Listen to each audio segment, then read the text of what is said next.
Well, good afternoon, everyone. Welcome to Lunch with a Leader. I'm Christy Webb. It is great that you joined us today. We want to take a moment and turn around and thank Andy and his team from Chick-fil-A for providing lunch today.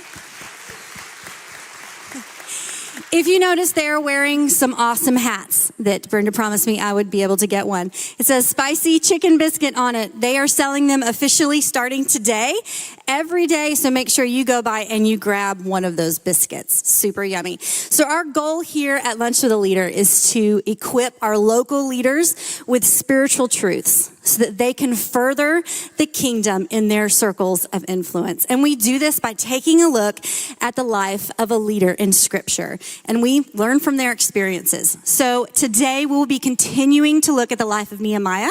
In just a second, Mike will be coming up here to finish up that. But before we get started, we want you guys to finish lunch, huddle around your tables, and discuss this question.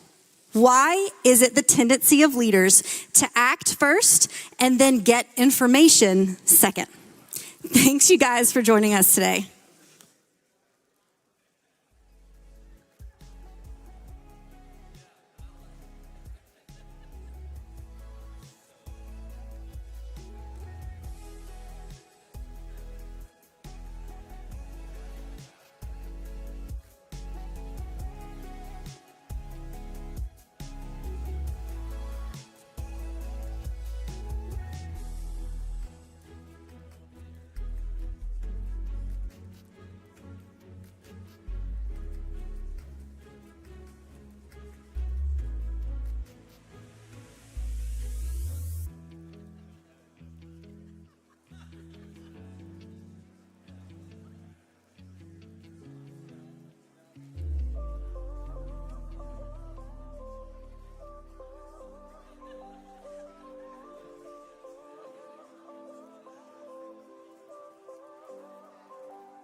Well, hello, everybody. If I've never met you before, I'm Mike, and it is an honor to get to spend a few minutes with you today talking about leadership, talking about spiritual leadership, and talking about how we can take great truths, apply them to our lives, and help make ourselves a little bit better. So let's go back to the table talk. Why can we be so impulsive sometimes as leaders to get the cart before the horse? We just sort of run ahead. Why can we do that sometimes in leadership? What would y'all say? What were some of the things that came out of your tables? The pressures of time.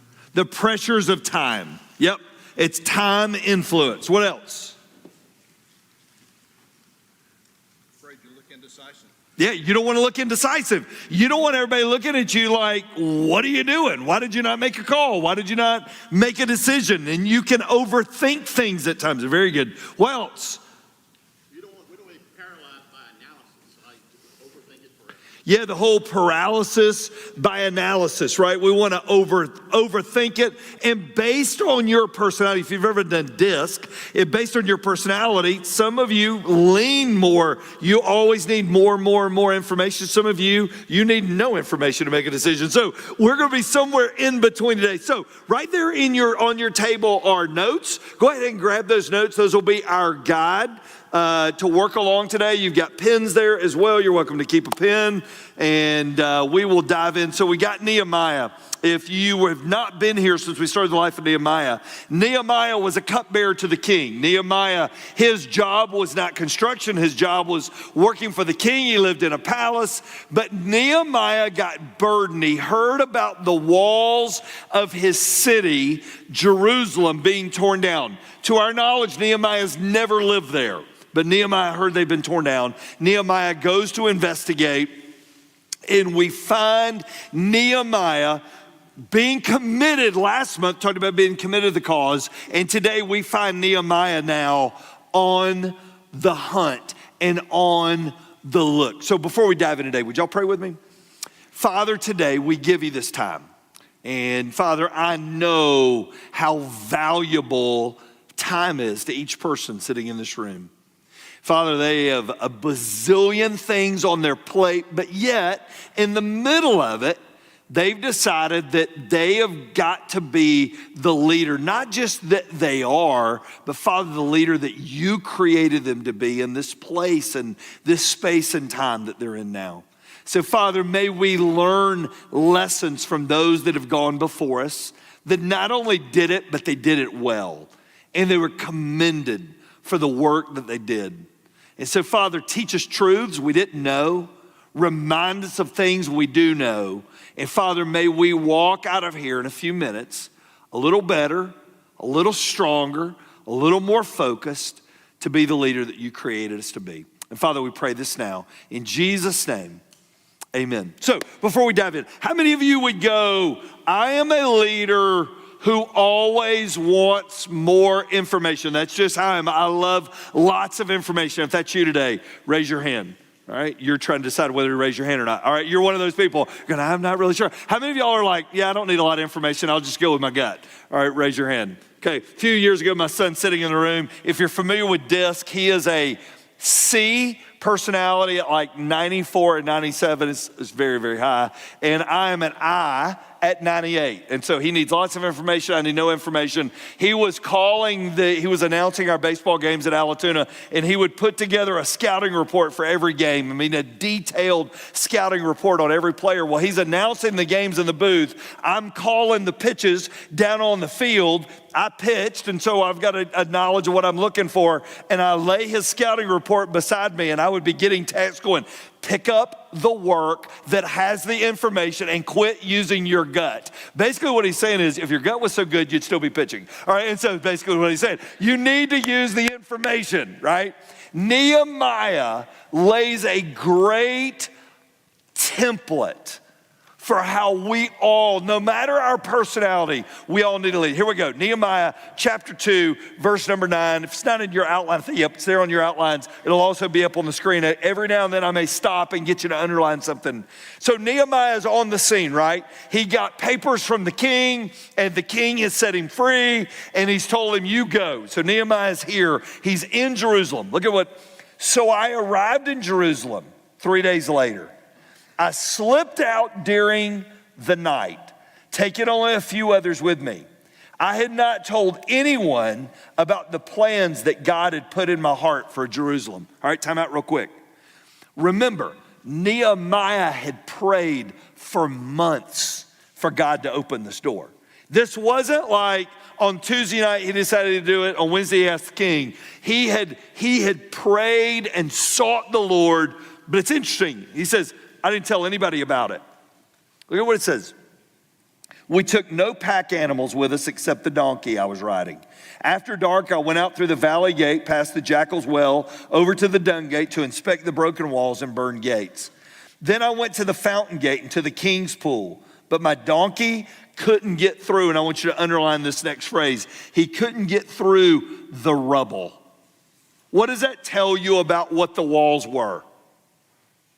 They were torn down, right? The walls are decimated. It is now Jerusalem is a mess. So though it was still dark, I went up to the Kidron Valley instead, inspecting the wall before I turned back and entered at the valley gate. The city officials did not know I had been out there or what I was doing, for I had not yet said anything to anyone about my plans. Time out real quick. Why do you think Nehemiah keeps going, I hadn't told anybody what I'm doing? Why do you think he keeps saying that? What would y'all say? Why do you think Nehemiah, he keeps belaboring the point? Nobody knew I was there. I had told no one about my plans. Why was that so significant to Nehemiah? Nobody would talk him out of it. Nobody had talked him out of it. Very good. Why else? He didn't know for sure exactly what he was going to do. He didn't know for sure exactly what he was going to do that. Yes or no? Did Nehemiah know at this point he was going to do something? Yes or no? Yes. The people didn't know. Nehemiah knew. And Nehemiah is processing what's happening. And it's interesting how many times he notes this. So look at what happened. I had not yet spoken to the Jewish leaders, the priests, the nobles, the officials, or anyone else in the administration. Verse 17 is the transition. But now, listen to what he says. But now I said to them, you know very well what trouble we're in. All right, time out real quick. Nehemiah, is he an insider or is he an outsider right now? He's an outsider. He just showed up. He's burdened, but it ain't like he's been there. He sees it, but he's an outsider. But he does something that every great leader does. And I want you to write this out. Besides, I was thinking about this as I read it. He identified with the people there. He identified. He made the assumption. So he could have said, I know you guys haven't seen, how can you live in this mess? He didn't say that. He didn't say, why have you been sitting on your hands for all these years living in the squander? It's not what Nehemiah did. Nehemiah said, I know you see the problem that's around us. And look at what he goes on to say. This is a leadership masterclass.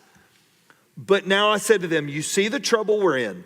Jerusalem lies in ruins and its gates have been destroyed by fire. What did the walls and the gates represent? Security. They represented everything that was safe. Let us rebuild the wall of Jerusalem and end this disgrace. Then I told them about how the gracious hand of God had been on me and about my conversation with the king. And they replied at once, yes, let's rebuild the wall. So they began the good work. Nehemiah lays out a process that I believe it doesn't matter if you're a DC personality or an IS personality or a DS or an IC. Doesn't matter. What matters is Nehemiah lays out something. Here's what we know, and I want you to write this word down. Don't forget, all this began with a burden. All this began with a burden. And I remember the month we talked about this. Burdens typically never benefit you. They always benefit others. Nehemiah will get no benefit from this. Nehemiah, at this point, he lives in the king's palace.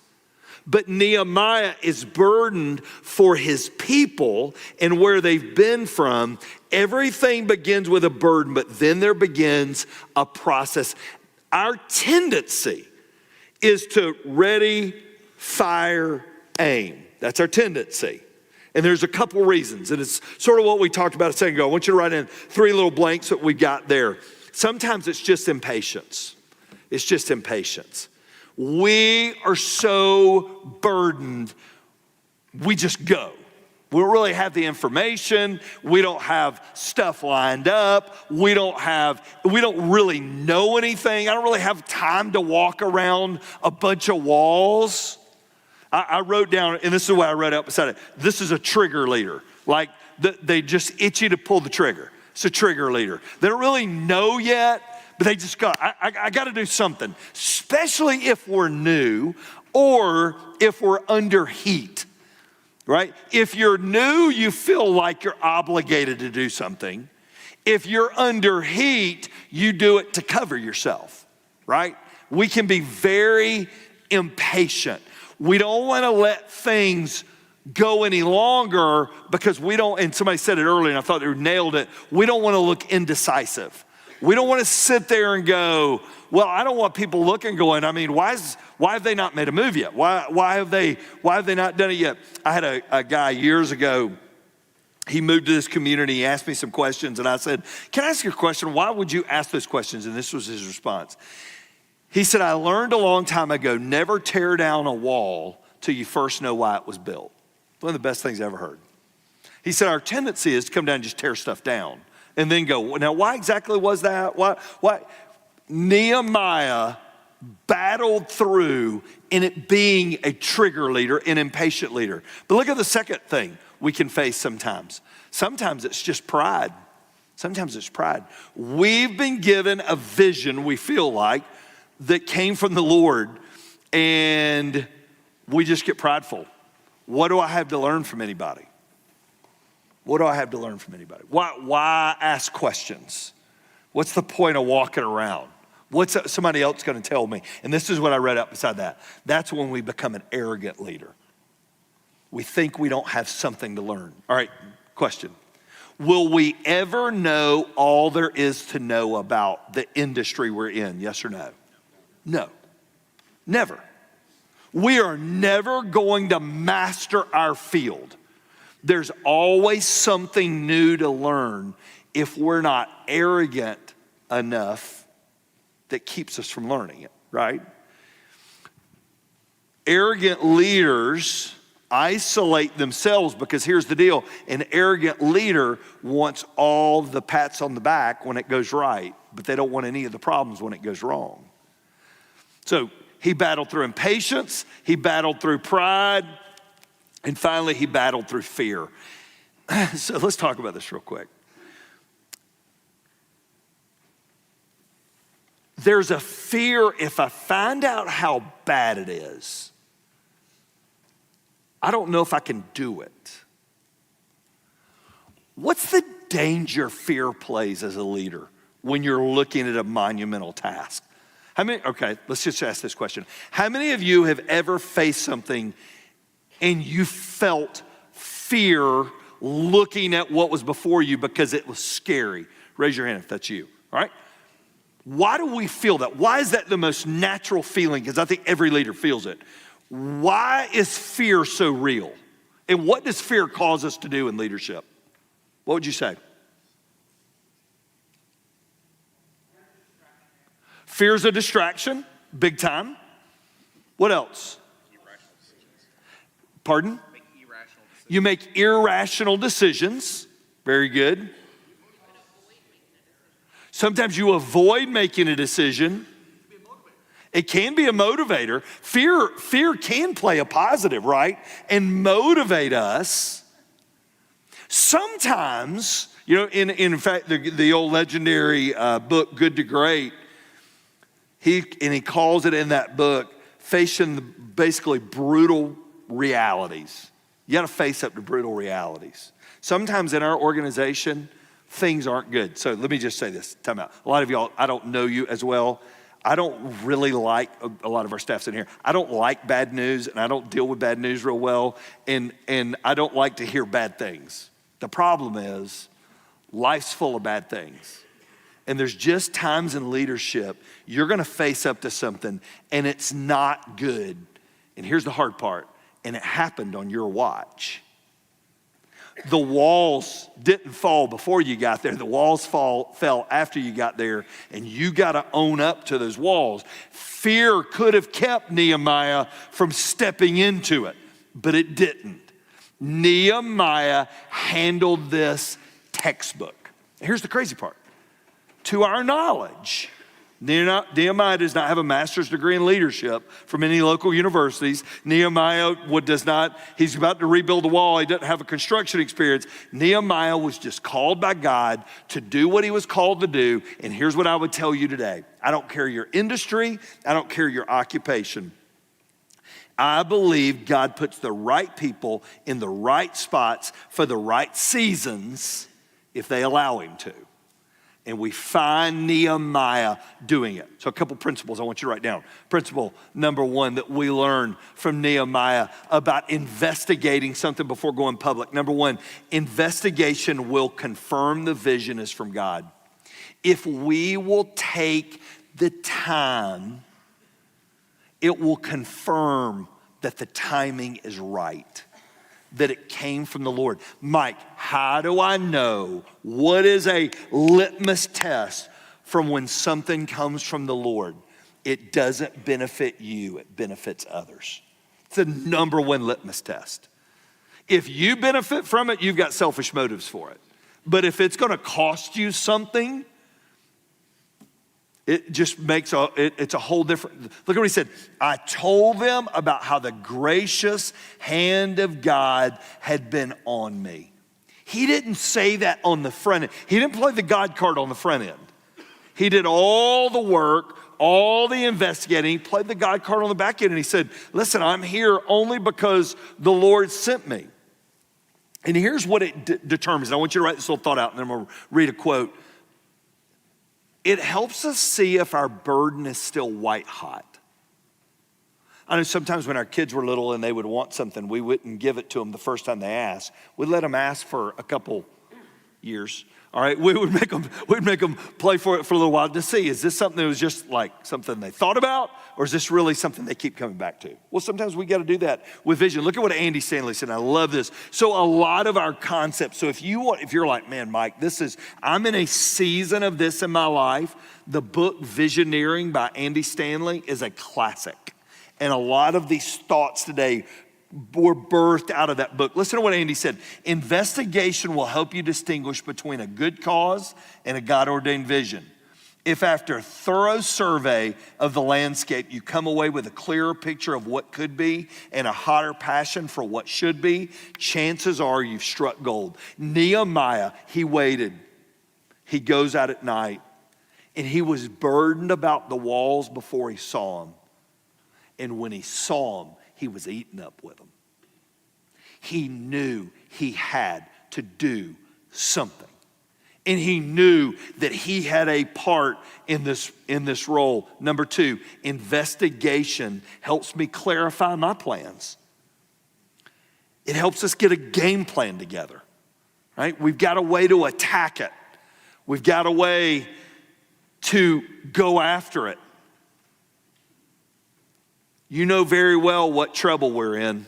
That's what Nehemiah told them. Guys, you live here. You know what trouble we're in. Jerusalem lies in ruins and its gates have been destroyed by fire. Let us rebuild the wall of Jerusalem and end this disgrace. Nehemiah saw it and Nehemiah determined, here's the plan that has to take place. Every great task demands a plan, right? Every great task demands a plan. Everything that's ever been accomplished that mattered of significance for a long term was always preceded by a plan. So spring football is about to crank up here in our county or across the state of Georgia. I was in a coach's office early this morning. They've got their plan already laid out on the board. Here's what's going to happen. It's all about getting ready for next fall because you always have a plan. We all do, no matter our industry, we have a plan. Do things always work out? No, but we got a plan going into it of what we think we're up against and what we think we're gonna face. I love how Warren Wiersbe is a great leader in the last generation. He said it this way, leaders must not live in what kind of world? What's he say next? Why do we okay, let's time out. Dream World's a nice place. Why are dream worlds nice to live in as leaders? Pardon? No problems? Whilst the dream world's nice, you do whatever you want. I mean, we don't know. To me, it's spring training in professional baseball. Every team starts the year fresh. And then all of a sudden you get through 2 series and Yankee fans are throwing things on people because Gallo can't hit. You got all kinds of stuff going on. Well, I mean, to think that realities aren't waiting is living in a dream world. Leaders must not live in a dream world. They must face facts honestly and accept the bad news as well as the good news. Nehemiah saw more at night than the resident saw in the daylight, for he saw the potential as well as the problems. That's what makes a leader. Nehemiah saw it. He got it. And number 3, investigation helps me communicate my vision to others. All God-ordained visions are shared visions. I want you to write a little reminder. You know this. This is simple. But we forget it. I want you to write this down. You can't do it alone. You can't. Had a great guy on my podcast Thursday last week. It'll be his 3rd time coming on. It'll release in August. It's Dr. Sam Chand. He's one of the greatest leaders in America. And he's written a new book, and the book is called Who's Holding Your Ladder? And he said he was sitting in New York and he was watching a guy cleaning windows, and he's like, boy, that guy's amazing to be up that high. And then he remembered there's somebody down below holding that ladder. And his thought was, you never achieve great things without great groups of people holding ladders for you, right? So Nehemiah knows, I got a burden, but I cannot build a wall in the amount of time. I'm gonna need these people, so I need to win these people. And Nehemiah gives the speech of a lifetime, and he wins over this crowd of people who don't know him. He said, I want you to circle this next word. This is powerful. Man, I love a great speech. Look at what he says. Jerusalem lies in ruins and its gates have been destroyed by fire. What's the next word? Circle that word. Me and you. He didn't look at him and go, you guys are gonna do a great job. I'm gonna go back to the king's palace and I hope everything turns out great here. That's not what he does. He said, let us rebuild the wall of Jerusalem in this disgrace. Then I told him about how the gracious hand of God had been on me and about my conversation with the king. And we learned 4 things from Nehemiah about vision casting. And this is powerful. Ready? Number 1, he identifies the problem. Jerusalem was desolate and the gates were down. Every great vision identifies a problem.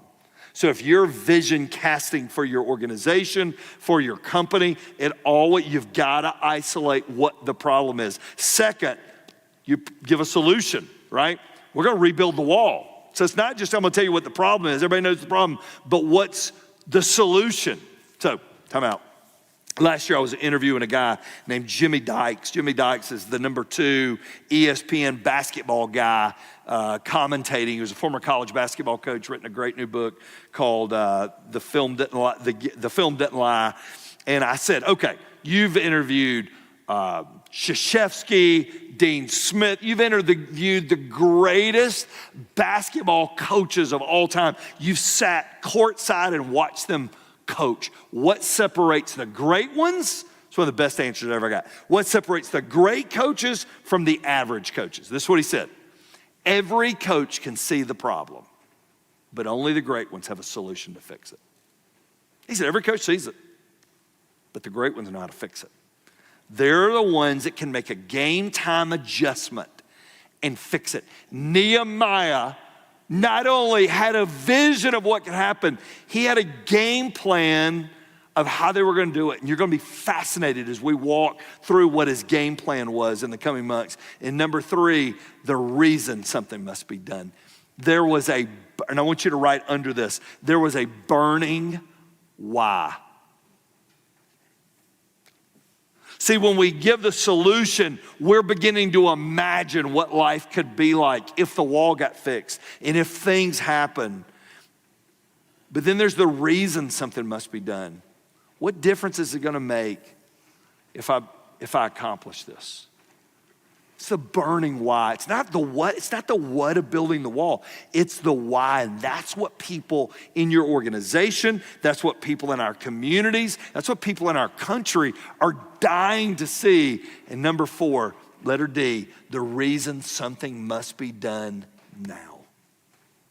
Nehemiah waited all this time. And he looks at him and he goes, and we're going to do it now. We are going to do it now. We are going to start this process now. Because if we wait, city may be gone. The area may be overtaken if we wait. I love Mark Coles, the president of the John Maxwell Companies. Mark said it this way: in order to be successful, a team must be able to see the picture of what they're trying to accomplish. A team that's unable to see the vision is like the person who was given all the pieces to a puzzle without the picture of what it was going to look like. It ends up producing nothing but frustration and failure. Nehemiah painted a picture of a preferable future. And guess what the people did? They went, let's go. And they were going to do the work with him. It wasn't like he sold something some other group was going to come in and build. No, he sold the goods to them. Now, here's what I want you to talk about at your tables. As a leader, what's your biggest struggle with vision? As a leader, as you think about it, what's your biggest struggle with vision? Because I think everybody knows vision is catamount, but vision is hard. I want you to talk about it at your tables. We'll be back up in just a second with some special guests.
Oops, sorry.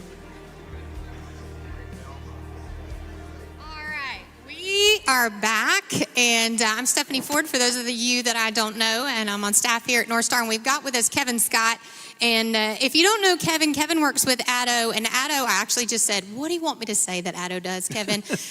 But they help to train leaders from the cradle through career. They're in over 1,000 schools. They work with Chick-fil-A. They work with the Braves. They work with the Baltimore Ravens. And so Kevin's perspective on leadership and all those different things I think is so vital. So before we get into some questions a little bit, I just wanted to see what thoughts, Kevin, you had based on what Mike shared, and then we'll jump off from there. Yeah, I thought today was awesome, Mike. When you think about how do you communicate that vision, I thought that was so key. And that framework of problem, solution, why, and I think I like that fourth one the best, why now? And what I have found is when we struggle to articulate the urgency of the vision, that's when we have trouble getting people on board. So I thought that was awesome and a good reminder that I'm going to take back to Addo today is problem, solution, why, and why now. So as you were talking about that, and we were talking about just especially those first few ones about why leaders don't fully investigate their visions. I think some of the greatest enemies of biblical vision are self-focus and apathy. And so I think if we're not willing to take those steps towards a Christ-honoring vision, then we're a little bit too counterculture because it doesn't feel like you're actively doing anything, just sitting in your office and thinking.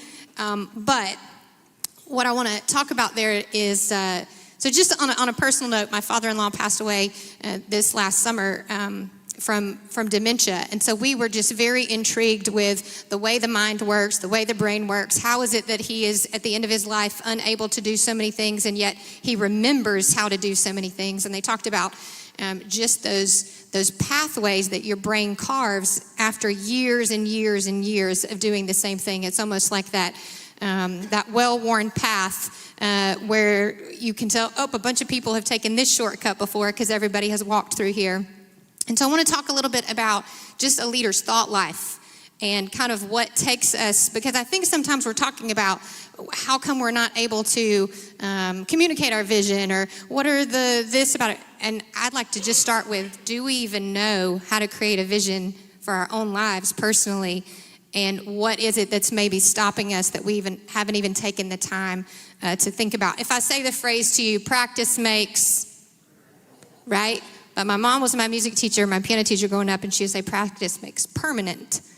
Because if you practice, coaches, if you practice the wrong way, right, you're gonna do it the wrong way. So practice makes permanent. So what we're doing is carving those pathways into our brains and into our lives. So I wrote this down, and we're going to talk about it. But the focus of our thoughts determines the framework of our life. So repetition becomes reflex. Reflex becomes routine. I shared these with Kevin earlier. Routine becomes action, and then action becomes identity. So how do we as leaders, first of all, make the time to think about what we're going to think about?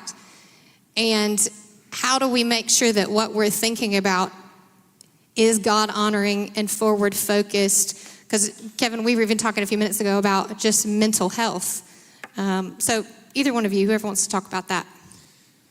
Yeah, there's a lot there. I want to hit two things. The first one is when you talk about taking the time to think, man, I struggle with that because I value success in a day based on how many things I cross off my to-do list.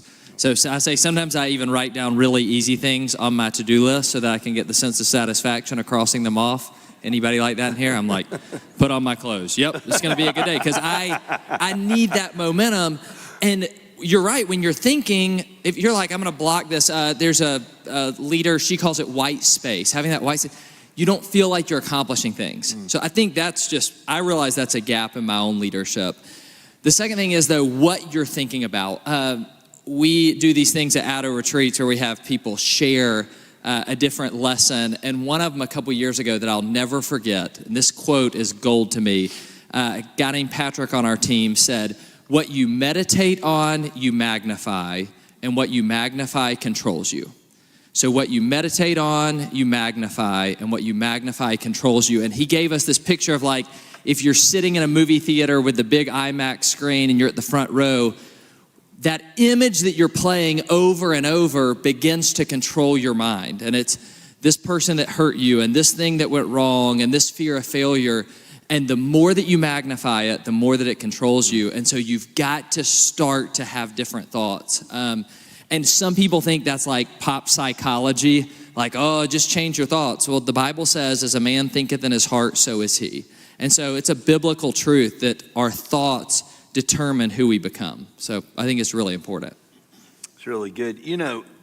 And I think for every leader, there are so many demands on your schedule that accomplishing those demands becomes the accomplishment.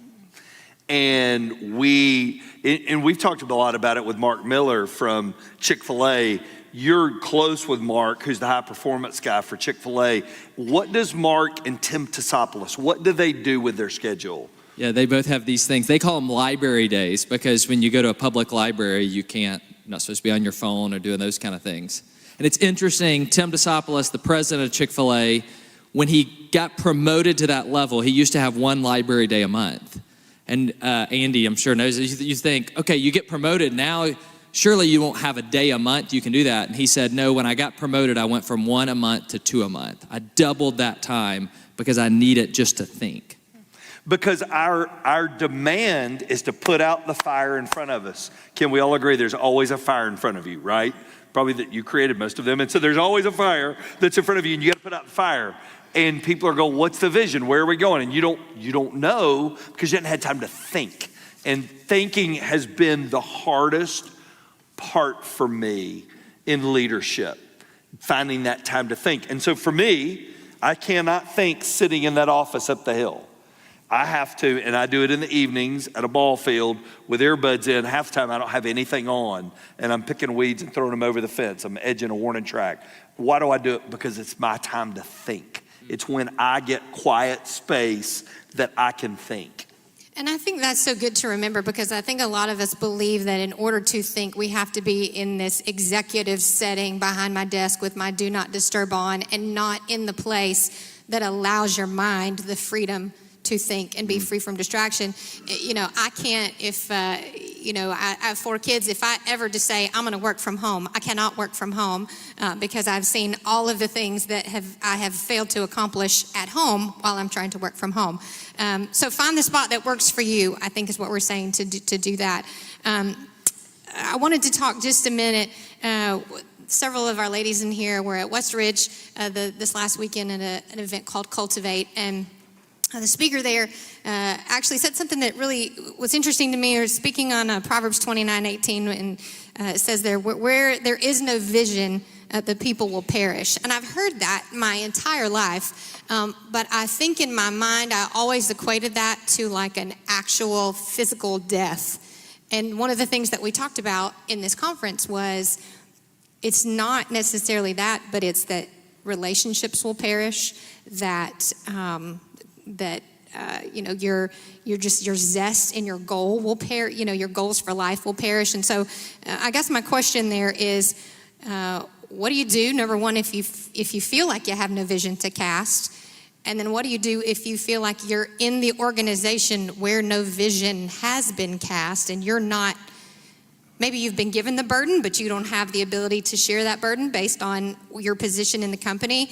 But you're feeling, because I bet if we went around the room and said, how many of you have ever felt like you've been in a season of perishing in whatever way that looks like for you, we would all affirm that. I would say I've had seasons here where I didn't know what the vision was.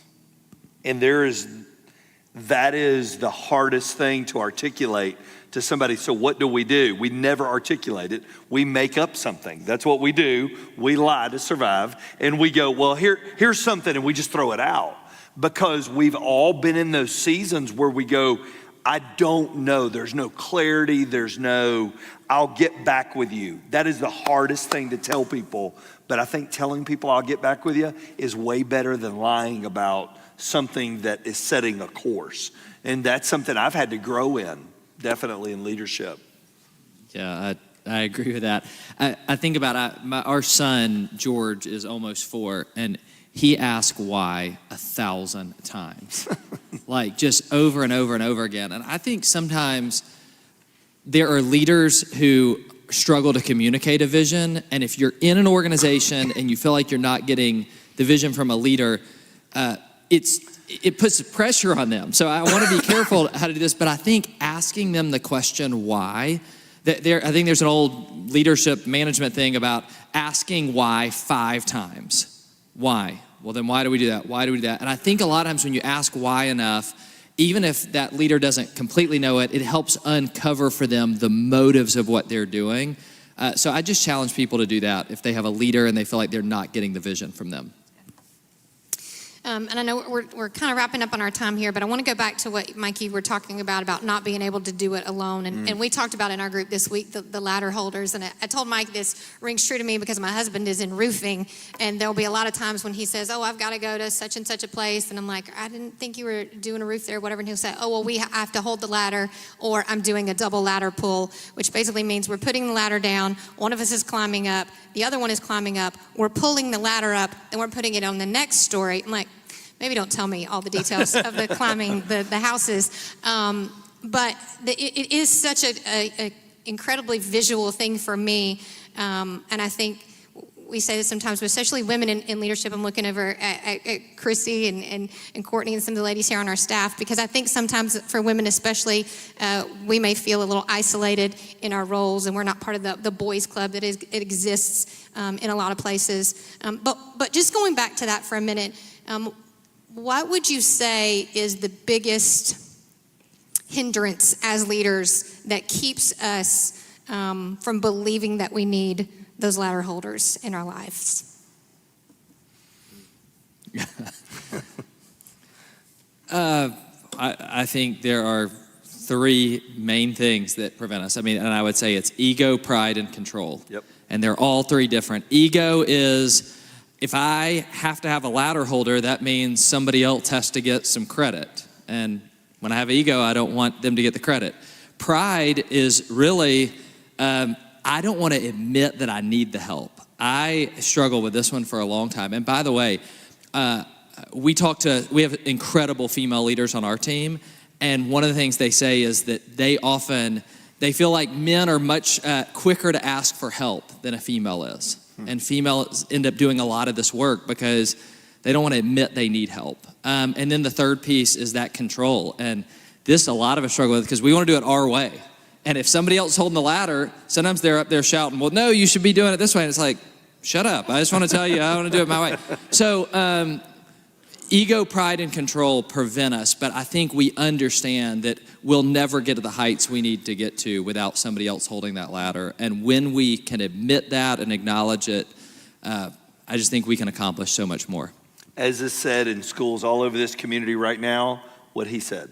All right, what he said, right? What he said. That's the right answer. And it is, and you're only as good as the people holding the ladder. And this is what Sam said I thought was really interesting. And you never stop holding others' ladders. They're holding your ladder for this task, but your job as a leader, as they're climbing, is to hold their ladder. And to let them, and he said, every great ladder climber knows that the team around the ladder, his job or her job is to discover them, develop them, and deploy them. It's not to keep them around forever. And you never forget that. Don't ever think you made it by yourself. You didn't. It took them. And your job's not to keep them forever. Your job is to discover them, develop them, and deploy them and send them out. I think that's a great challenge for us as we wrap up today, to think about who those people are in your organizations, maybe whose you have been, who is yours now, who do you need to be looking at to do that.